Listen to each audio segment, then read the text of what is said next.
Welcome, welcome, welcome, denizens of the multiverse. Welcome to Talking is a Free Action. This is the weekly show where we, the Question Masters, your benevolent searchers of truth, knowledge, and I was about to say love. No. As established, there is no love here in the dungeons. There is only facts and logic and being sad you didn't get to see your wife remade into humanoid form while you were busy eating what was a very delicious barbecue, I have to say. But I'm fine. I'm fine. I'm the Poppet.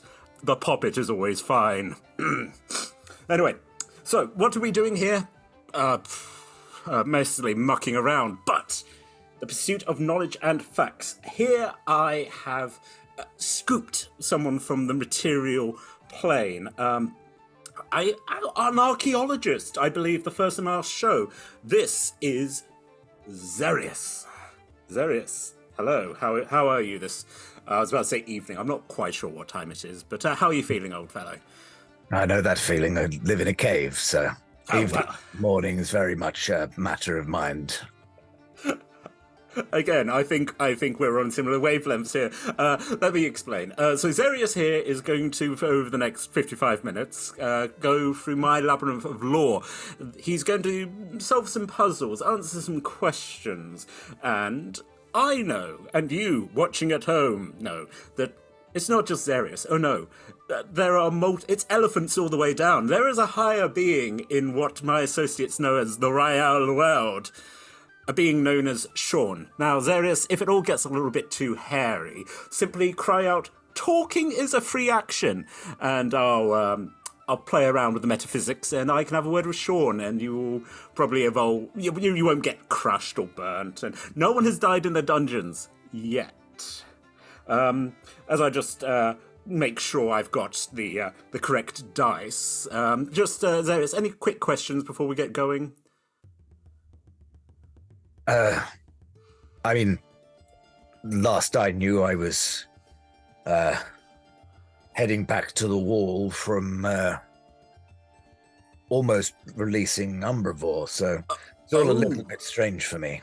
Oh, you're going to release Umbrivore. Oh, I haven't heard that name in many a year. That's very exciting. But memories. Anyway, while you prepare yourself for what's upcoming, hopefully no zombies, we'll see. Just a quick thank you to all our sponsors and our supporters, the entities who are known as Phoenix Dice, Idol Champions, and Bearded Ladies. Now, big thank you to the D20 Club. Now, I can't do the... Xerius can do the hand symbol.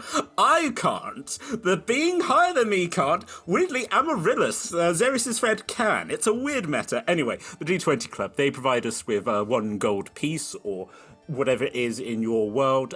As pointed out, that is 1 goat, which...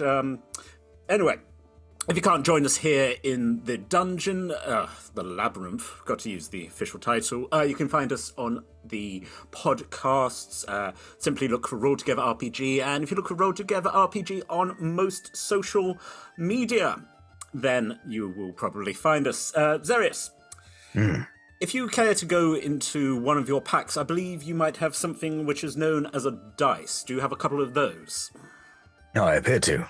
Yeah. Would you be ever so kind as to roll that dice? You said that very strangely enunciated in a very weird way. That is 91. 91.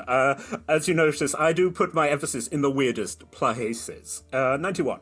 The white void you're in, currently out of it forms a large wooden door with big silver handles. Are you going to go through that door? I mean, it seems like that's the thing to do. And you are one to do the right thing. Xerius, you begin walking. The doors open up in front of you. You are then into probably an experience that's not unfamiliar to you. You are definitely underground in some tunnels, what would be known as traditional dungeon, really. You know, cobbled floors, every 15 feet or so, a sconce in it, a burning torch which burns blue. You travel down. Did Xerius get to do much tomb raiding in his professional career? I've done more than my fair share of the raiding of tombs and various dig sites, certainly. I'll certainly be availing myself of one of these blue flame torches. You reach up, you take it. Please add blue flame torch to the inventory as you look incredibly heroic as you walk down, the torch burning above your head. You reach another door. This one looks more. This looks more like a study door, you know, wooden, very well varnished. Are you going in? I will knock first. If it looks like a study, then one would assume that someone is within studying. So you do indeed gain politeness points, which are worthless but make you feel good. You do hear a very fruity voice. Come in, come in. The door opens by itself. You walk into a very well-appointed study. There is beautiful bookcases with fine leather books, a well-stuffed armchair, and a chaise lounge on which lies a tiefling holding a glass of cognac. There is a decanter and another glass. The tiefling looks up and like, "Oh, hello, good to see you. Please do might offer you a drink." Oh well, if one is going, then well, by all means. Gestures to the soft armchair. You're gonna take a seat? I suppose so. Should I get my own drink, or are you? No. Please let me be mother. You take. What would you like? Would you like ice? How do you take it? Yes, whiskey on the rocks. A whiskey on the rocks is procured. It almost looks like the tiefling is casting mage hand as things float, and it's placed. If you take a sip, it's very. Actually, this is always the fun of this. What kind of whiskey do you think you would like? Would you like it to be smoky? Do you want it? How strong do you want it? Full-bodied. Full-bodied. With perhaps scents of honey. Ooh. Or cinnamon. Ooh. You a slight. Yes, I think that's. I mean, we know that you like to spend your time in the tavern, but this is a very fine whiskey. This is a sipping whiskey. The tiefling sort of repositions themselves. Please enjoy. Well, I suppose if you just want to take a moment to drink that, but I have to say, it's the first time I've had a decent liquor for a while. Mostly it's just ale or whatever they can get from the town. How very dull. No, please, my friend, do avail yourself. While you are here, though, I'm afraid we're going to have to play a little game, you know, to please. The tiefling just points up at the ceiling. Would you be ever so kind as to possibly tell me what number am I thinking of?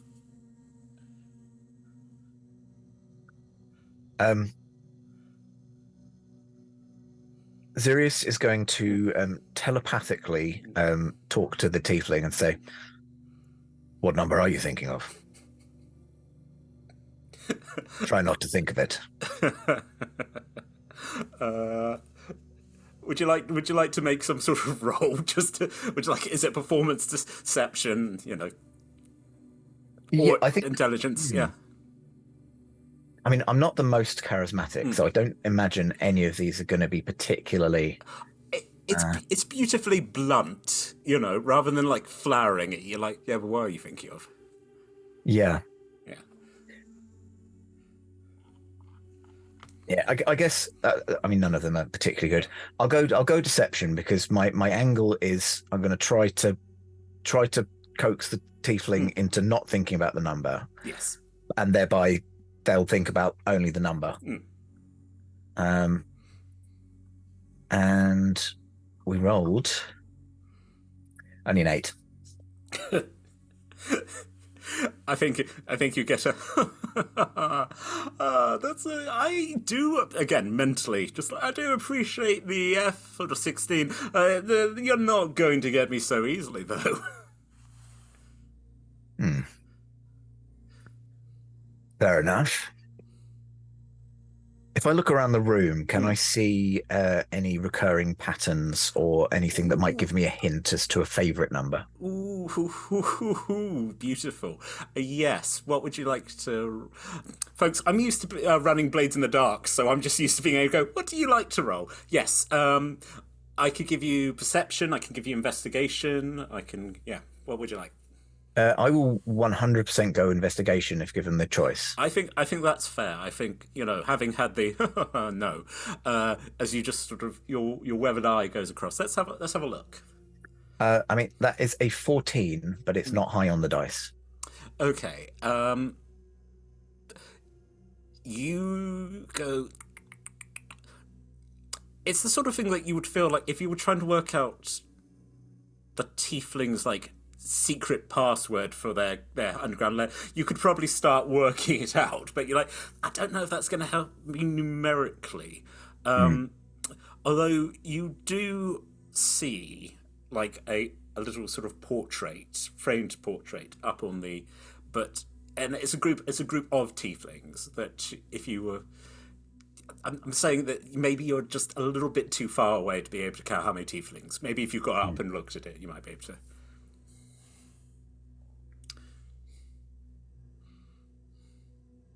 I think all else failing, Xerius is just going to give a number and then see what the consequences are. 1, 2, 3. Ooh. No. Do we sit here until I get it correct? As the tiefling sort of wipes the cognac of that. I mean, that seems very dull.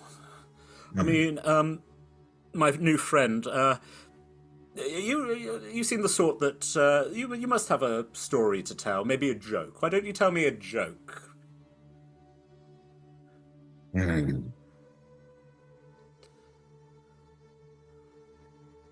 What do you call an archaeologist with a shovel in his head? I don't know. What do you call an archaeologist with a shovel in his head? Doug.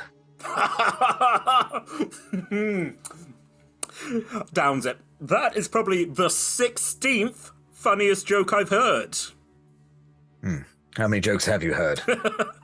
Hundreds. But that's certainly high up there. Would you like to have another guess? Do I have to give you a joke every time I get it wrong? I mean, do you think you have enough jokes? Do I have as many jokes as there are numbers? Certainly I do not. That's very true. There is a finite number of jokes, I do believe, but...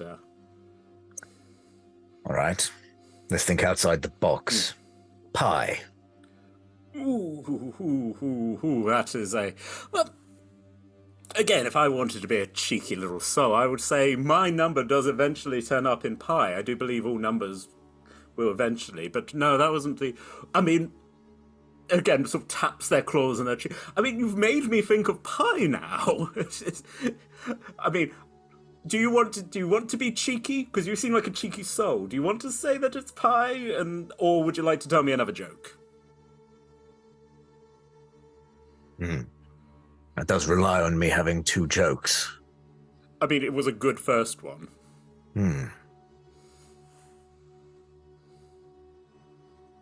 All right.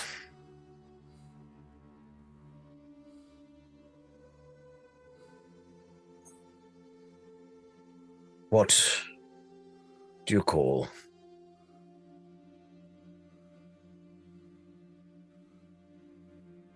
the son of an undertaker?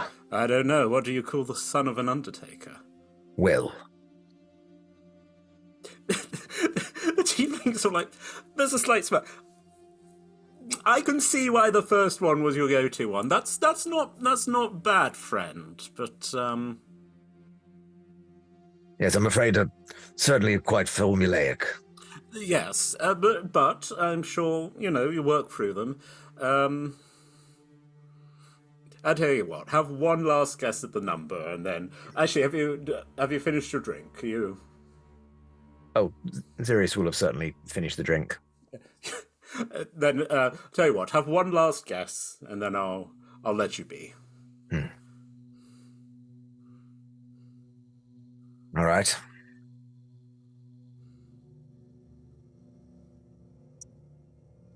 7,103. It's a good number. It's not the number I was thinking of, and there's no... I suppose, to be honest with you, I wasn't exactly playing fair. I didn't give you a limit. As you said, there's an infinite number of numbers out there, and no, it was indeed 16 that I was thinking of, but don't take that to heart. You've taught me a couple of nice jokes, and in all honesty, it's been very pleasant being able to have a conversation and have a bit of a drink. It's been very, very pleasant. May I ask you why 16? Is it significant? It's the number of siblings I have. Oh, I see. I did notice the picture on the table. It's a fine drawing. Yes, big family, big family. Again, So I presume there are 17 in the picture, but I was supposed to assume that you were one of them, and were thereby not counting oneself. it's a bit of a cheat, but 16 souls next to this old darkened heart of mine. But yes. Anyway, actually, sort of leans over and offers you a clawed hand. Just shake. Very, very, very pleasant getting to know you. I wish you the best of luck with the rest of your experiences. Take care. Click as the door behind them swings open. What's your passive perception? My passive perception is only 12. My passive investigation is 19. Oh, I might give it to you. Just as you're sort of walking, you're just like there's still a slight squelching underfoot, which seems weird because this seems like a very dry study, but it seems like still parts of the carpet might be damp. Maybe someone spilled like a large amount of water here. It's very, very unfortunate. Yeah. As he Try and remember this encounter for next time. as you exit and the Poppet reappears. I don't think I mentioned. You're not going to remember any of this. We're trying to run things scientifically here. We don't want to influence what happens to you in your adventures. Although, if there's anything in particular you think would be of merit to remember, maybe I could be convinced. Well, I certainly don't think the tiefling's favourite number is going to rank particularly high. No offence to... No, but sort of leans in. Imagine if it did. What a weird adventure you'd be on if a tiefling's favourite number. Well, but again, you've got some. When you are in the pub, are you the sort who would converse, or do you just have a drink, sit quietly, and contemplate? Of course, I'm there taking note of the other patrons, trying to get to know the other soldiers. Bolstering their. Sorry, I'm struggling to remember. Oh, words. I feel like there's something that affected me recently, and I wasn't so talkative. Interesting. And I cannot for the life of me remember what that was. That's a real issue when to know that something is missing only by the fact you know it is missing. It's does it hurt to try and poke, or is it just you feel your mind skipping? I realise I'm asking deep questions here, but it's like the feeling that you're about to yawn, but then it doesn't happen. You get that sort of almost a shudder in your body, but it doesn't happen. And then, or like the feeling of a yawn. That's, I think I said that actually. Yes, I think you did. A chill, I mean, a chill, but then you bolster yourself and you don't shiver, and but somehow the act of not shivering is worse than had you actually succumbed to the cold. Huh. That's that's very deep. Again, we're searching here for information, for lore. That's philosophical. I mean, it's the difficulty of quantifying suffering. To suffer, how do you put absence into words? Will you permit me to ask you a question? By all means. If you're sending people out into the world bereft of the knowledge that they have obtained here, do you think that you are inflicting that same feeling on people as they venture out? That's a good question, Xerius.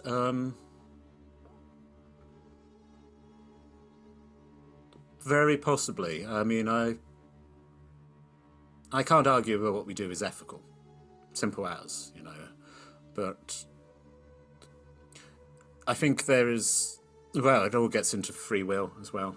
We are forces unto ourselves, but as you well know, as soon as some powerful being decides it's in the right.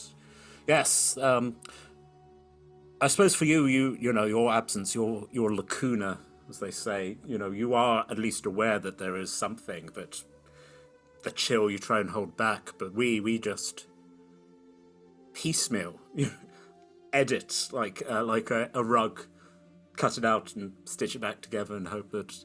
But you always see seams. That's the thing. Nothing's perfect. It's not a. I found my associates and I have been interested in your little adventuring party, and particularly the fact that you all, as you know, all have these voids in you. Mm-hmm. It's been particularly, you've held a rather twisted mirror up to me and my associates. Do you think you would be better if you would have like the tiefling, to know the favorite number of a strange tiefling? Do you think that would improve you as a being? I can't say. Well, It feels like any experience will tell you something about yourself. And therefore, having experienced it, having given up some time of your life to experience it, that would surely make that memory worthy. I think that's fair experience. But then on the other hand, there are certainly some nights that I've spent down in the tavern which I do not remember, and I don't necessarily feel like they would necessarily enhance my life to recall them. There is a bliss in forgetfulness, for the lessening of experiences. Something again, you won't remember, unfortunately, but something recently happened. I lost someone a while ago, and a version came back, and I wasn't there. And do you think it would be better to confront something that would hurt you, but you know that you can experience it? It will be a painful experience, but it might better you? It has been my experience that no matter how difficult a thing is, it is always better to know the outcome than to suspect a million possibilities. Categorical proof, yes. Would you care to roll the dice?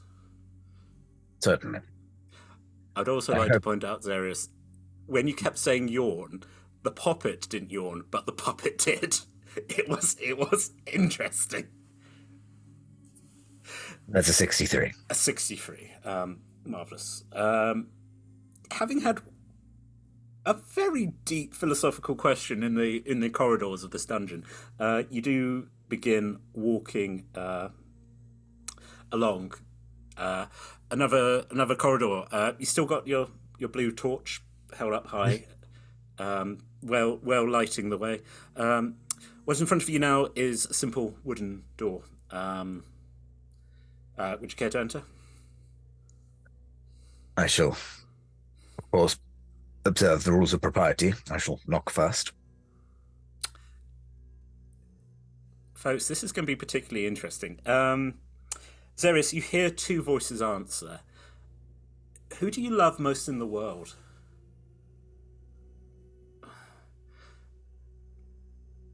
Because I feel something might glitch here. That Xerius is missing some memories, but he does remember. He remembers being married, so he remembers that he has a wife. So it would be his wife that he loves. He just doesn't remember how that relationship began necessarily. Yeah. Like he doesn't remember their wedding day, and he doesn't remember her dying. So he's just got this kind of blurry memory, but he knows that she's there somewhere. But yeah, so I think tragically it would, if it's the voice of a loved one, it's going to be his wife. I think, as I said, I feel the way that this works, where it kind of, we are drawing from your memories, that I think you hear a voice. It doesn't quite sort of, yes, it sounds like a woman's voice in duplicate. It's not quite. Again, it's the you feel that cold shudder go through your body that you can't quite. And camera-wise, I think both the Poppet and Xerius are kind of making the same expression here. They're just like,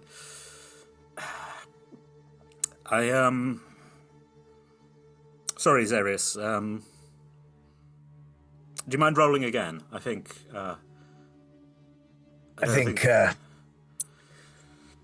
this is one of those situations where I'm afraid I'm not going to practice what I preach. Some things are too fresh and too difficult. By ways, yes. That is 30 on the nose. Right. He will kind of tenderly just like put a hand on the door, but you know he's not ready to face this at this point. So that's fair. You hear like grinding behind. It sounds like something sliding within, and there's also like the sound of like there's the sound of tiny feet. Eventually there's another. The room is ready for you. I know it's a massive heliotrope. Good eye, yes. Everything, you're static. Everything moves around. Yes, yeah. A lot of it's one of my associates, the illusionist, creates a lot of it. And actually, we got a new guy, the Forge Master. Quite stoic but fun. Got banished. Well, I've been buying an another one of them, one of the interns now official, got trapped in a crystal or something. Anyway, the Forge Master's just gone home, I hope. But anyway, yes, heliotrope. Yeah, very good. Why don't you see what? I think you'll like this one. I think this, as an adventurer, you could see him getting a bit excited. I think you're going to like this one. Okay. Are you gonna open the door? I'm going to knock on the door. There is no reply. I'm coming in. Ready or not, here you go. You enter into a long stone corridor, very similar to the one you've currently been standing in. About 15 feet in front of you, there's various like detritus, broken stone, bones, burnt out torches sort of scattering across the floor. And then after that 15 feet, it's clear all the way up to about 60 feet away, where there's another one of these stone doors. The Poppet just quietly floats beside you. So there's broken bones all the way up. So like detritus about 15 feet. 15. And then the rest 45 feet. It's just nice and clean.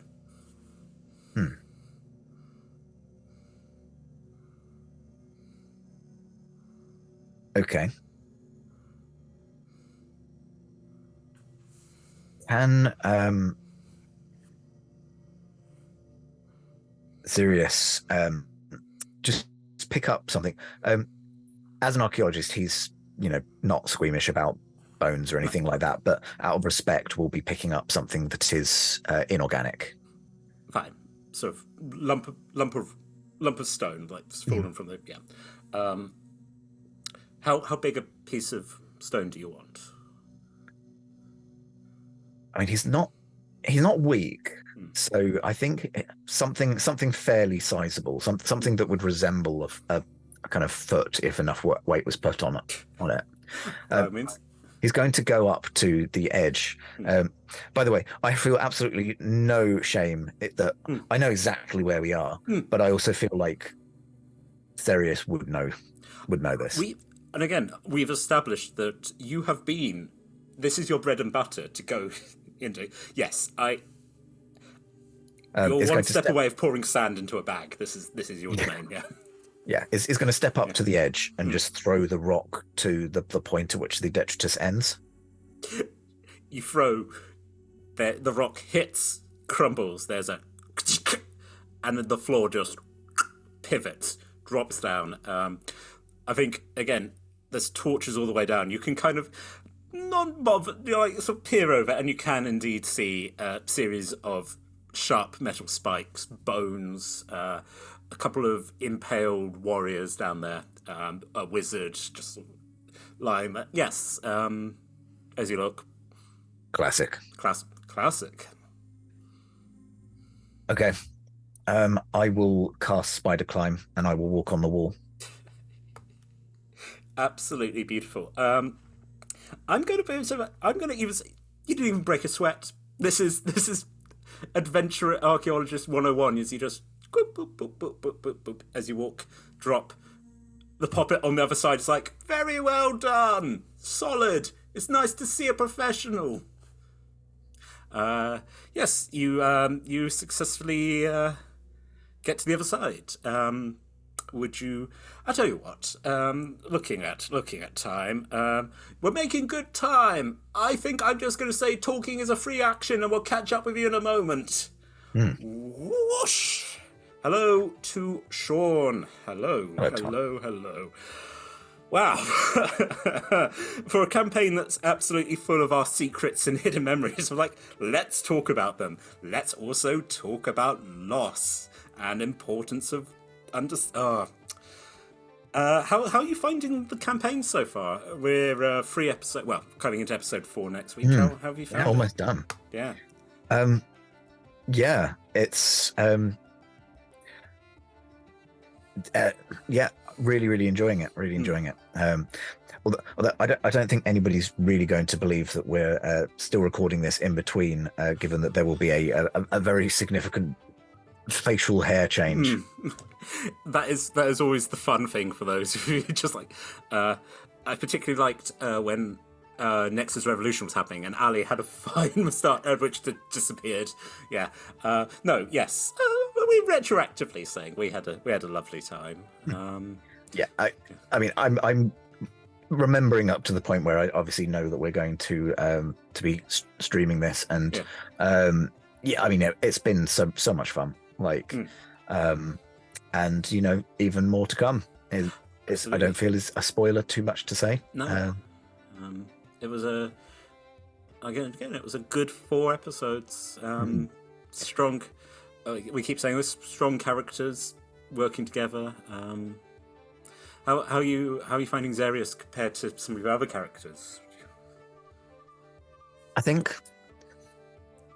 I have a tendency to my kind of way of dealing with the choice paralysis of there's so many 13 14 if you count Blood Hunter, like different classes to pick. On top of that, so many subclasses each. On top of that, choosing your species and all of these things. Like, there is just so much choice out there. So my technique for avoiding that is to make everybody else go first, and then I have a look at where the gaps are. And I didn't really do that this time because, I mean, there is a very significant gap in that we don't have anyone who's super strong and we don't have anyone who's particularly charismatic. No. And, you know, I mean, case in point, I tend to end up playing either a wizard or an artificer because the gap that is usually missing is an intelligence-based caster. Yeah. However, in this one, I think we already had two. I'm pretty certain that you and Nura were the first two to be kind of clicked in place. Yeah. But I really wanted to play Xerius because I'd kind of concepted him for a different campaign, TBC, not released yet. Realized that he wasn't going to be a great fit. So I had to kind of shelve him, but I, you know, really, really loved the concept of him. So then when I was casting Mike's, I was like, going to go for this. Oh, okay. You know, we've got, you know, two wizards already. Well, you know, Artifice is different enough. And also he's got 2 levels of cleric. Oh, we've also got a cleric. But yeah, no, he's played out exactly how I wanted him to be honest. Like, I didn't expect it, but he has a cheeky side. Like in the very first episode, the very first time he meets Nora and he catapults her across a wall. Like, that's something that I wasn't expecting, but the moment came up. Yes, I was like, you and that ball, you weigh nothing. I have a spell that allows me to catapult very light things. It's called catapult. Off you go. So yeah, like that he surprised me there. I thought he was going to be very serious. That's the pun. And he's got a cheeky side. I think that's been really nice, and again, sort of like as we've found out more, where I think you described it's like, yes, he wants to do archaeology, but he also wants to be able to punch things, and you know, just like that wonderful dichotomy of like going, yes, I mean, scientific, you know, historical, but also I can still thunder punch it. Yes, sort of any opportunity to just give it a quick zap. I think that's. But yes, I completely agree with you again. Where I thought, okay, this is a very sort of serious character, and then it's like, yeah, I'm just gonna, hello, welcome back to our world. Off you go. It's the, and I think people in chat were like, do you think he's catapulted Amaryllis? And I was like, probably. And Amaryllis has been absolutely fine with it because it's just been like, actually, it'd be much quicker if you could just whee. And actually, I think that's also the thing where it's like, it's finding that sphere spell where you're just like, I just catapult other things, you know, just good. Well done for not catapulting yourself just now, where you're just like, I just need to go. I'll use spider climb. It's just easier. It's just, you know, save time, save the spell slots. Yeah. It's been an honor serving with you. And yes, best of luck for episode 4, I suppose. It's quite funny, folks, because I opened up my list of questions, and the first one that came up was, what is your favourite terrible joke? Which I feel I've already put you through. Or do you think, Sean? The thing is, I know tons of jokes, but as soon as you're like, tell me a joke, what I need is I need impetus. I need someone to share a joke, and then my mind will kind of reel through the jokes I know in that category. Yes, but. Pulling a joke out of nowhere is apparently not my forte. And I think, it's being able to read that situation as well and being like, is this going to be the joke? Do you want a quick knock joke, or do you want like a shaggy dog, like 20-minute kind of, Yeah. Exactly. You say knock. I go, right, okay, knock. Who's there? Little old lady. Little lady who? I didn't know you could jodel. Yay! There you go! But yeah, I need that kind of what category? Choice paralysis. There it is. Absolutely. Yeah, where you're just like you've got so many, and then you're sort of like, going, is this one that I would tell to a child? Is this one that I'm telling at the bar? There's, again, choice paralysis. I'm just going to give give a little roly roll. What do we got? 20. That's actually one that gets. Here's a nice one. What is your character's morning routine? I realise we're at a massive Fortress of the Dead, but yeah. I still think, though. I mean, it's a cavern. It's underground. It's a fortress, but it's also quite military. So I think there is definitely a sense of like. Okay, so Xerius, like, he came to Dreadstone to kind of try and recapture some of the excitement of the archaeology of his youth, and also punch skeletons. But I think his reasons for leaving Baldur's Gate are because of the passing of his wife. So he's got that kind of grief that he's dealing with. He's been at the wall for a couple of years at this point, but it's obviously still fresh. But he, I feel like he was at that. He was standing on that precipice, where he could either go down that kind of that route of just not talking to anyone, not engaging with the world, just kind of shutting away and kind of losing himself in the grief, or he can get out and he can do stuff. And speaking from personal experience, like that is a thing that I've had to deal with myself. Like you wake up in the morning and you have a choice. Your choices are stay in bed, don't engage, cut yourself off, or get up, try and make something of your day, try and make her proud, or them proud. Obviously, I don't want to. It's no matter who it is that you are missing. And I think Xerius made that choice. Xerius, he could have stayed in Baldur's Gate. He could have stayed around. Part of it's running away. Part of it's the memories are here, and I've been there as well. But he's making that choice, and he's gone somewhere where it's very kind of organized. Military shifts, like obviously you've always got to have someone staffing the wall. You've always got to have that kind of ticking over. So he's deliberately gone somewhere where even on the days when that choice is particularly difficult, he has a duty. Yes. And he's going to make that choice.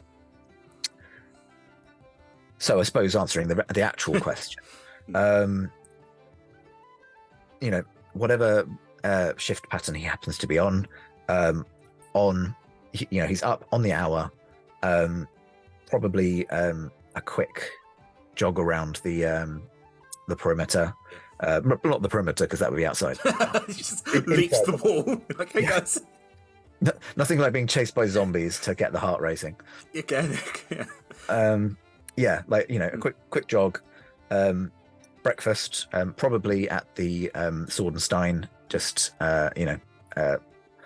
porridge with some. I'm trying to think of. Oh, I was going to say, do you think you're salt? Do you think you're sweet? What would you put on your porridge?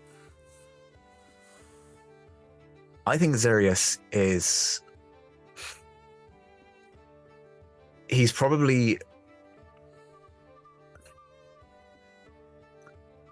I was going to say dried fruit and raisins. That was my go-to. I think he's very much on that kind of fruit and fiber kind of diet, like keep himself regular, that sort of thing. So has his breakfast at the Swordenstein and then straight into the shift. I think that's been the good thing with Xerius, that again, yeah, it's a military style place, but you have risen up the internal ranks. You've made yourself useful. You're working on stuff, but you're also still doing the watch. You're doing the I think yes. To reiterate, yes, it is that choice of like what gets you out of bed and what keeps you. And I think it's probably not something he has to do either. No. Like he's come in as an archaeologist. Like he's come in specifically to identify any relics, but he's doing the extra stuff because it gets him involved. Yes. And I think he could become very cloistered. He'd be talking to the librarian whose name has completely gone from Randall House. Yeah. Like he would be working very closely with them, but I think just even from the social side, even though it's like I say, it's military, it's army, it's very kind of regimented. Like he needs that kind of, there are people depending on me, I'm taking my shift sort of thing. Yeah, which is commendable. That's sort of like, I also like the fact we know what you like on your porridge. Yes, that's again, it's the wonderful thing about like quite a simple question. You're like, again, it gets very deep. And again, it's I found this whole campaign is you've got 4 characters who are running away from their pasts, pretty much. Be it that they don't remember, or God's bless her, Nora. Whatever's going to happen if Nora gets out? And they're like, wait a moment. As we just like, what war crimes? I just, I didn't enslave a sentient race. It's fine. Yeah, I find that's been the interesting thing about. Again, certain forces got to interview Nora, been like having established so much of a backstory when Nat's just been like, not sure she's a villain, not sure, but well, I suppose that's up for the audience, and also the history books of Faerun to, if we get out, maybe it will help that one of the prominent archaeologists is like, I have first-hand experience, yes, okay, but well, thank you for that. That's again, folks, we're still worrying about the Timekeeper badge, but I think I will get it. I shall be the most time kept. No, don't shake your head at me, Sean. I'm very good at this. Anyway, I think let's the death now of every single question master. I think we could fit one more room in. Let's go. Let's fit one more room in. Just one more. We're back in the corridor. Xerius, if you could be so kind as to roll that dice for me, and we'll fit another. Very interesting. Well, that's the 31. A 31, you say? Let's have a quick. Sort of flips back and like looks back at the room and like, do you want to try rolling again? I think just sort of taps on the walls as you hear the grinding of gears and the little voice going, sorry, we didn't mean to. Like, I'm not mad. Oh, he's mad. Yeah, just 8. 8. That's much better. 08. 08. Oh goodness. Oh gracious. Once again, there's the door in front of you. Mm-hmm. Would you wish to give it a tap? Once again, there is no response. As you enter, I'm coming in. Ready or not, here he comes. You've got to have these things in a military organization. Well, again, especially considering you're in shared barracks, I mean, it would be very uncouth. Anyway, the room you enter again is another temple-like room. In front of you, a wooden table. In front of that, on it, there is a large jug of water and 2 smaller jugs. The large one, as you look, seems to be absolutely full of water with the number 8 on the side. The 2 smaller jugs, there is a 5 and there is a 3. As you're looking ahead, there is sitting there 2 kobolds who are just sitting there going, hi. It's like, Good idea. what you? Oh, Did you hear me knock? They sort of look and blink, and they're like, then look at the Poppet. You're like, when someone knocks, that means they want to come into the room. That means that they just slowly, their little tongues just pop that out, and like, you've been very rude to Xerius here. To the sorry, do you have a doctorate? Are you a doctor of archaeology, or are you just a? I do, but I don't like to. But anyway, Xerius here. What? Xerius, I'm very sorry that I have to do this. They need to. Do you mind going out again and we try that again and see if they can learn some manners? As the kobolds are like, goodbye, farewell. you go out into the tap tap tap tap. Who is it?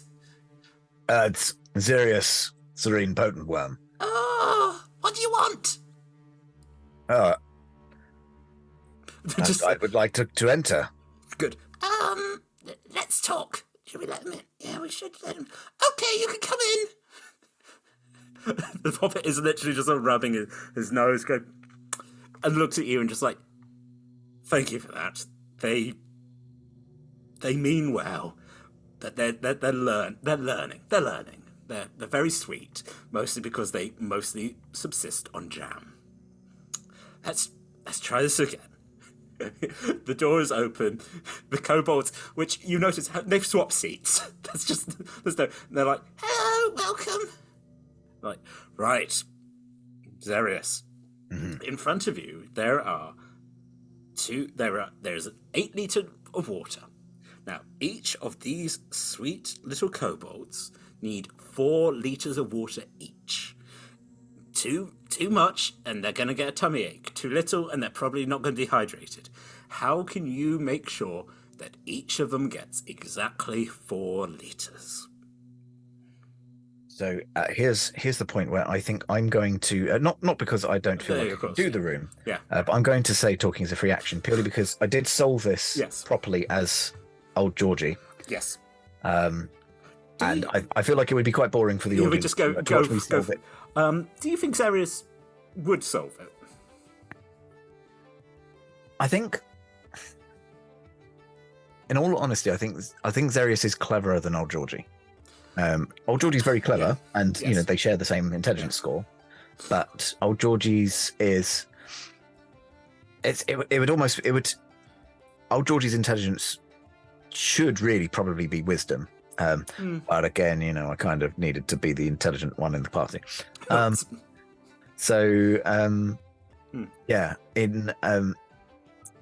think old Georgie's got a very much more like,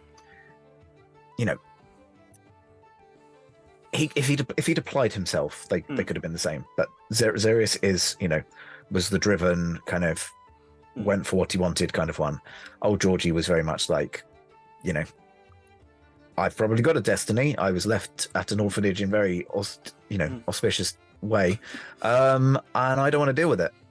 So old Georgie has very much gone, no, not dealing with that. And Xerius has gone, no, I'm going to make something of myself. And then things happened and went, not dealing with that. I tried to have a greater goal here, and I think that's very true. Like, in world, if you look at the wonderful things that old Georgie can make, these beautiful theatrical sets, and then it's like, yeah, I'm happy here, I think that was the lovely thing about going on the quest to like the boneyard, where you were like still just content. I found out, and of course that was the interesting. You were like Trusting Glass, where it was like, I don't care. Actually, I don't know if it's that you didn't care. It's just that circumstances took an answer out of your hands, and old Georgie probably will never get that answer. Poor old Georgie, who I'm sure is still having a lovely time at Alton Towers until otherwise proven. Do you think he enjoyed his time going to like a theme park? I don't know. I feel like Alt Georgie was very much like a he was no nonsense, and deliberately so. Like old Georgie works in the theatre, like the absolute epitome of let's provide people a distraction. And all Georgie's feelings on entertainment are very much, well, that's not real. Like, get back to the real world. So I think I feel like he went to enjoy the company, but wouldn't necessarily have enjoyed anything else. I think he'd have struggled to see the point. Yes, I can imagine, like, old George. It seems all a bit frivolous, and yeah. Does Sean enjoy theme parks? When's the last time you went to a theme park? Last time I went to a theme park was in May last year. I went to Disneyland Paris. How did you find that? Yeah, really good. I've got a friend. She and her husband go pretty much every year, at least once. Like, it's just, that's the thing they like to do, and so they kind of do that, and so they've got it down pat. And so me and my wife went with them, and I feel a bit like Xerius, actually. Like, it was very regimented. It was like, right, we have to get up at this point so that we can walk to the park, so that we can be in for the early pass, before they let everybody in, because that's when there's certain rides that will get really, I'm giving away all the secrets now. There's certain rides that will get really busy. And there's an app as well that tells you what the wait is on things. So there's certain rides that you've kind of got to go. I'm not going to remember what they are, but there's like Crush's one from Finding. That's one of them. The Spider-Man. It's like a VR shooty one. I don't know whether I'm actually allowed to say these words, or find out if it gets edited out. I'm trying to think of some of the other ones, but the Peter Pan one, strangely, as well, which is really more of a moving storybook, but it's one that always just packs up. So anyway, you kind of have to be like, right, on this day we're going straight for this one, on this day we're going straight for this one, on this day we're going straight for this one, and like, if we're lucky, we might get from that to that in enough time. So the days were like run like clockwork, very military, very kind of like bum, bum, bum, got to get to the rides and don't waste your time. So and I love roller coasters. I prefer ones where you're just going fast rather than kind of being shaken to and fro. Like this is the second time I'd been to D-Land, and no, I'm not going to call it that, Disneyland. And I was trying to avoid brand record, but that's worse. So it's the second time. First time, not so great for me. Managed to get I'm not going to go into the specifics of what I managed to get, because it's not fun. But it affected my ability to walk quite so fast. It was not a fun time for me. Also, the first time I went, it was with my ex-girlfriend, having planned it as a couple, and her best friend and best friend's boyfriend. So it was kind of recently broken up in Disneyland with my ex and a couple. That was and then not feeling too great. So the first time round, I missed out on Space Mountain. Managed to do all of the other big ones. Keep in mind, I was 18 at the time, so Disneyland was significantly smaller. Like most of the Universal, I'm going to just be advertising Disney at this point. Most of the Universal section wasn't there. Wanted to go back. I'm going to say 20 years later, even though I'm rounding up. With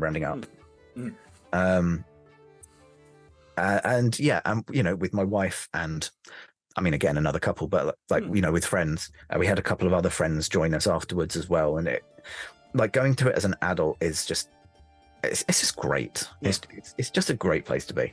And I do love roller coasters. The Indiana Jones one is my favorite one. Okay. if you get a chance to go, anyone watching at home, because it is fast and it is not shake you about rattly. The Avengers one, which is what the Aerosmith Rock and Roller Coaster used to be my favorite one. It was the only one we went on twice the first time around. It's not so great, I'd say.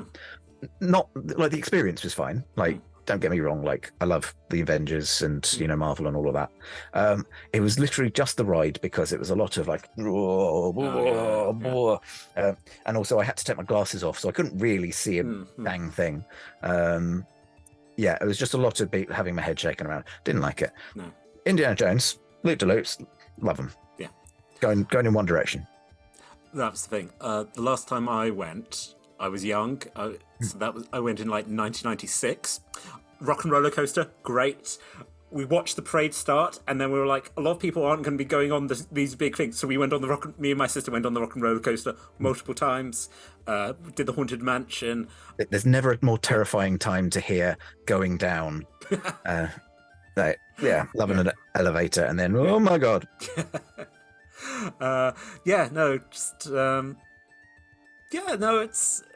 It's sort of like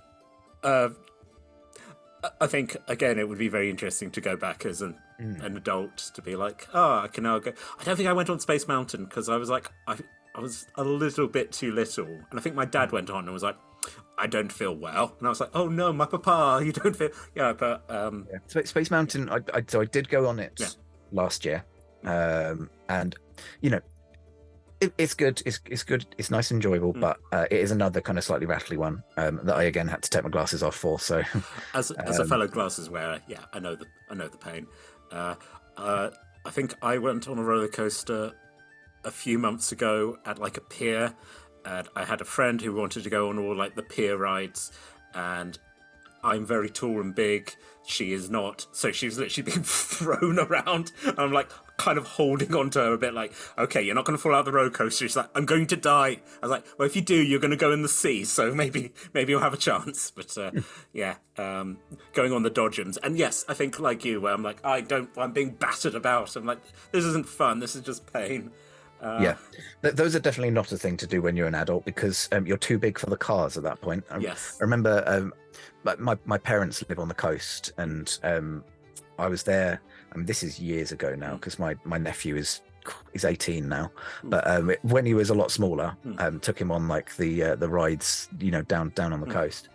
And I was just there. My knees were up kind of here, and like they tell you on the dodgems now, don't bump anyone. Which I mean, what's the point? That's their dodgems.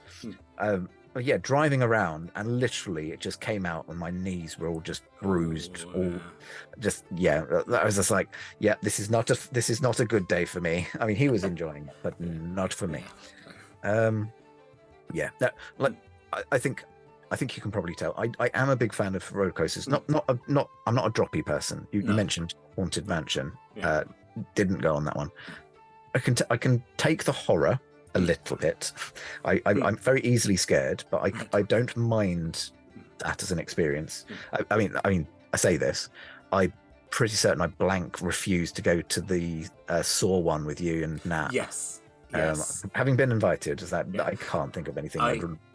So yes, literally. So I was reviewing it, folks. So I review immersive shows as well, making them, and I put it on the cast thing. I was like, I need people to go, and Sean said, I really I like that for you, but there was nothing I would like less. And literally, that's how I started my review, because I was like, it's worth pointing out that you're going, and it's nice to just get people who are like, I don't want to do this. And it was that sort of thing of like, oh, something's going to... I think I mentioned this in the review. Like, we're in the lift, and then it suddenly goes dark, and then someone in the pig mask is next to me, and everyone screams, and I turned around and I went, oh, hello there! And they just went... just waved. And I was like, okay, I broke the person. Just that sort of, hello, we're here to kill you. I'm like, cool, great. Yeah, it's... no, it was, again, it's a weird experience, but that sort of like loud noises, flashing, oh, he's scared, yeah. No. Go fast. Yeah. No droppy. No. Folks, we keep trying to think of cool things to put on t-shirts. Go fast, no droppy. That's the rules here. again, this is the wonderful thing, folks. We've been doing this show so often where we're like, what new questions have we got? Let's just talk about theme parks for a bit. Anyway, just as before I get, Xerius enjoy a theme park, do you think? Or again, would be a bit like, my bones. I mean, Xerius is younger than old Georgie, so I think we'll probably just about be okay with it. I've never established whether Xerius has any kids. I think the assumption has probably been not, because I tend to play. I tend to play asexual characters because that's not. It's not something that I'm personally too fussed about exploring in games. It's a bit more of a personal thing. That's fair. Yeah, I think Xerius probably would enjoy them, but it would be a kind of cataloging the experience kind of thing. Like he'd be the critic, like going and being like, right, okay, rating them on a numerical scale and stuff like that. By the way, I think if going back into the room, Xerius has probably completely cheated, tipped all of the water out, and has literally just used create and destroy water to create exactly. As we're going to go back into that, we're watching as the kobolds with like little full tummies are like, yay! I think that's, folks. Again, we like thinking of like alternate reality. I think for the campaign that we've currently got, if you took those four to like three slightly older adventurers who are like that, and then you've got Amaryllis who probably would be like, yeah, I'm going to like the like when the college groups go, and Amaryllis is like, cool, we'll make t-shirts. And actually I think Amaryllis would also be like, now the thing you need to understand is there's an app and we need to get it right, and then because these are the good rides, and then we need to eat at this place, and I've done my research, and then we go on the Haunted Mansion. Actually, you can explain how the paintings work, but now you need to understand about Colonel Blood, and just like go, oh really? You've just done you've done all the research into the Anyway, he took the Ratatouille one, and the Hank Pym one, which is the thing that Sean says as we try to. Yes, there are two kobolds with nice full. That was really, that's nice. That's really nice water. Thank you. And Poppet's like, there you go. Thank you. See, appreciative. Thank you for watering my my assistants here. Okay. Good to see you again, boss. So Sculler, and you watch like a little hatch in the wall open as the two of them just sort of combat roll out, and then stand. Pulls out like his hand, and he looks at a clock, and is like, I'm never going to get that timekeeper. Oh well. Just throws it as the clock disappears. Right, just gonna quickly, as the walls slowly dissolve. Right. I also had some of the water. It's delicious. Anyway, thank you very much, everyone, for joining us here for Talking as a Free Action. If you have enjoyed us, you can find us here on YouTube every Wednesday, and if you want to see us playing D&D or the documentaries like The Adventures of Xerius here, that's Mondays and Tuesdays at 6 p.m. on Twitch. These will be available as VODs at twitch.tv/rolltogetherrpg, and you can also find our content here on YouTube or on the podcast. Simply search for Roll Together RPG. Now, big thank you to the D20 Club on Patreon. Again, I can't do the symbol. I'm also missing a hand. But if you do join us for one of your... okay, yes, I suppose if I could play the world's smallest violin to show my appreciation. One of your local currency, which, as we know, converts to one goat. Big thank you to the sporters. Thanks to the sport. Thanks to the sports. Come on, you team! Yes, supporters and also the sponsors. Now, Xerius, I am... fortunately going to send you back to whence you came. It's a shame I never got to see the outside. Just... yes. Is anywhere particular you would have liked to have seen? I mean, outside the fortress is, I believe it's Icewind Dale, so somewhere green, warm, sandy maybe.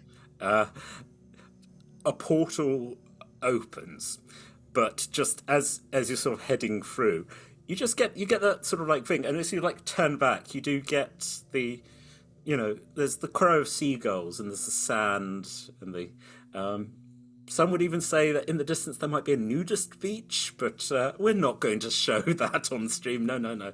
Don't send Xerius to Kithis. Dangerous things may be about to happen there. As you see plots slowly advancing on you, we're like, no, no, no. Oh no, they're back. Not the plot. Okay, before you leave, Xerius, anything you'd like to say to the folks? Any last words? Oh, I think just take care of yourselves. Better words never spoken, my friend. Be kind. As you are exiting the sand, you watch as letters appear in the sand, and it's in. First of all, it's in a language you don't read, and then suddenly it does form. Just simply read, always stay classy at the table, and then brackets, be kind, close brackets. The portal closes, and what is quite a common feeling for you as you feel shiver and a sneeze that isn't quite, and these memories just float away into the ether. Good night, y'all.